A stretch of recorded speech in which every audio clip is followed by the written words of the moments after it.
Hey,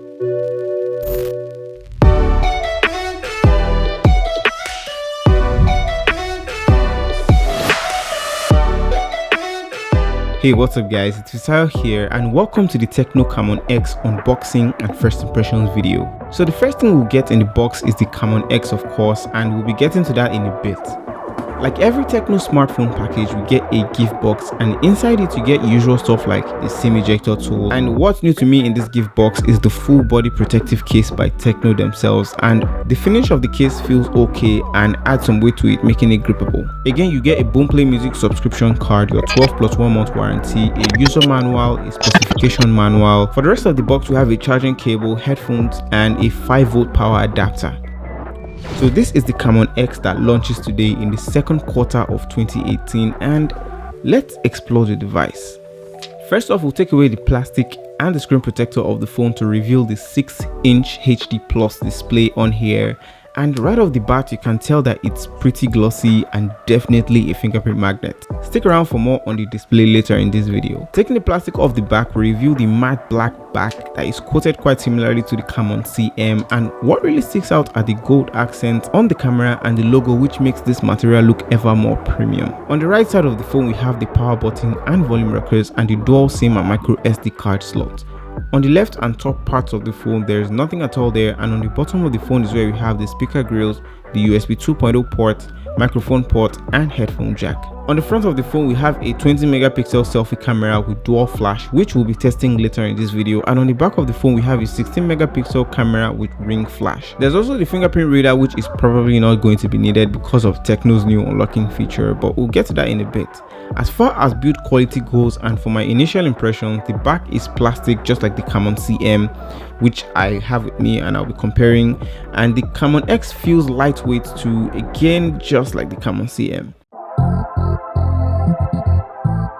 Setting up the Camon X took about 4 minutes, and that's mainly because it's its first boot. I went out to a store and asked the same question, but I think it's kind of normal now.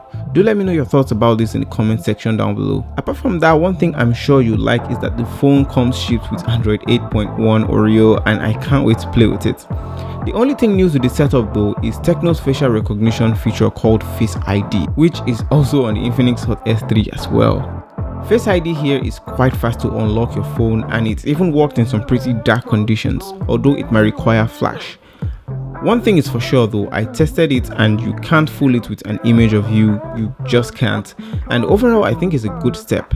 The Camon X comes with a 1440 by 720p display, and speaking of that, the Camon X also has a companion called the Camon X Pro, which has a display size of 2160 by 1080p. About the display again, I actually appreciate the curved edges on the screen here. It's quite an interesting design statement by TECNO, even though it's just subtle.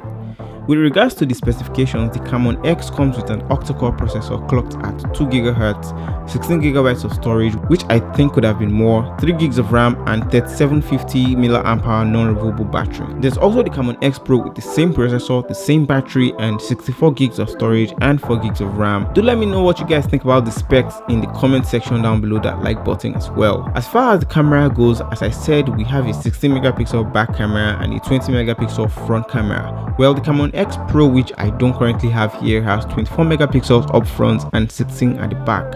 However, the Camon X delivers some nice looking photos with little information loss, and I can't wait to test it furthermore. Like many TECNO phones I've tested on the channel, with adequate lighting and composition, I think you will enjoy the pictures you take. The conundrum also applies with the 20 megapixel front camera, and because of the pixel size, the images look sharpened. Do let me know your thoughts about this initial impression, and also comment what you'd love me to talk about in the review video, you know, things like battery life, gaming, all that good stuff, etc. I'd love to hear your comments and I'll try to reply every one of you. Please like if you enjoyed this video, and please subscribe to my channel so you'll be the first to see the review video. Thank you so much for watching, and I'll talk to you guys in the next one.